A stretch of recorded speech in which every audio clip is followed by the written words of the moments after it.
बड़ा मायारू धरती दाई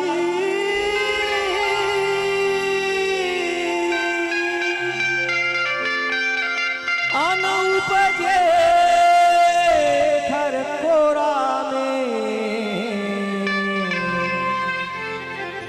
धान को दो वरदानी हवे धान के कटोरा मैया की जय हो। मोर गवई के किसान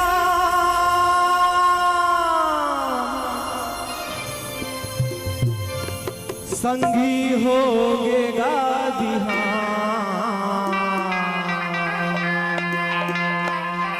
चल उठते धर ले नांगर बोए न जा बोधा। मोर गवई के किसान संगी होगे गादिहां मोर गवई के किसान संगी होगे गादिहां चल उठते धर ले नांगर बोए न जा बोधा चल उठते धर ले नांगर बोए न जा बोधा। मोर गवई के किसान संगी होगे गादिहां मोर गवई के किसान संगी होगे गादिहां चल उठते धर ले नांगर बोए न जा बोधा चल उठते धर ले नांगर बोए न जा बोधा।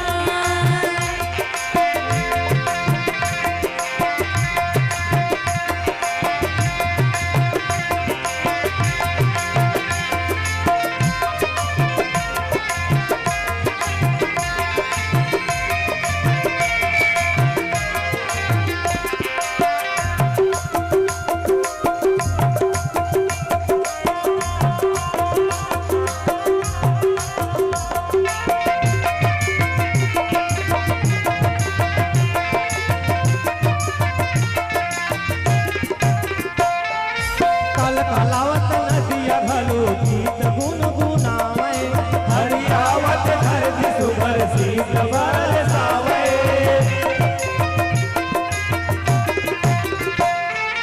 कल कलावत नदिया भलो गीत गुनगुनावे हरियावत धरती सुभर शीत बरसावे। धरती के सेवा करो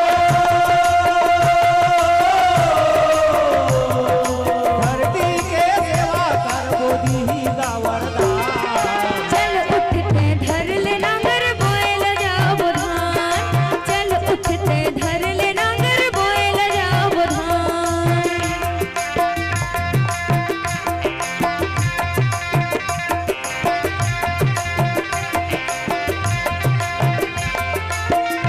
बोल छत्तीसगढ़ महारानी की जय हो।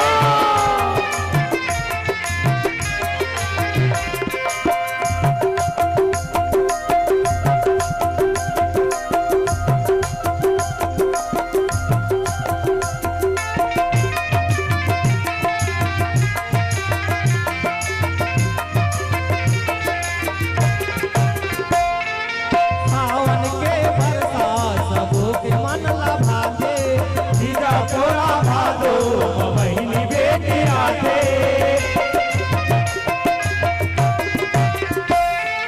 सावन के बरसात सबके मन लभाते जीजा पोरा भादो बहिनी बेटी आते।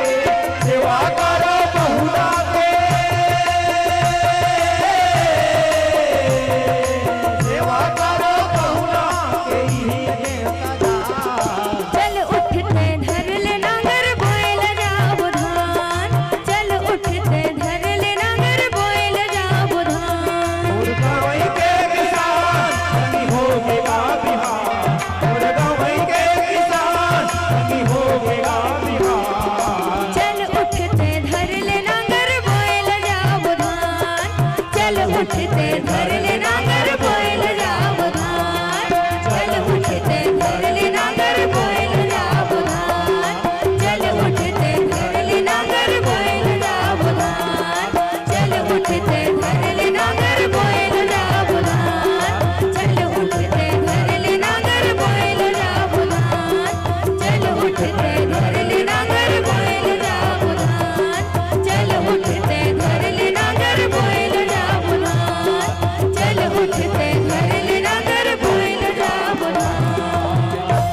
बोल छत्तीसगढ़ महतारी की जय हो। छत्तीसगढ़ महतारी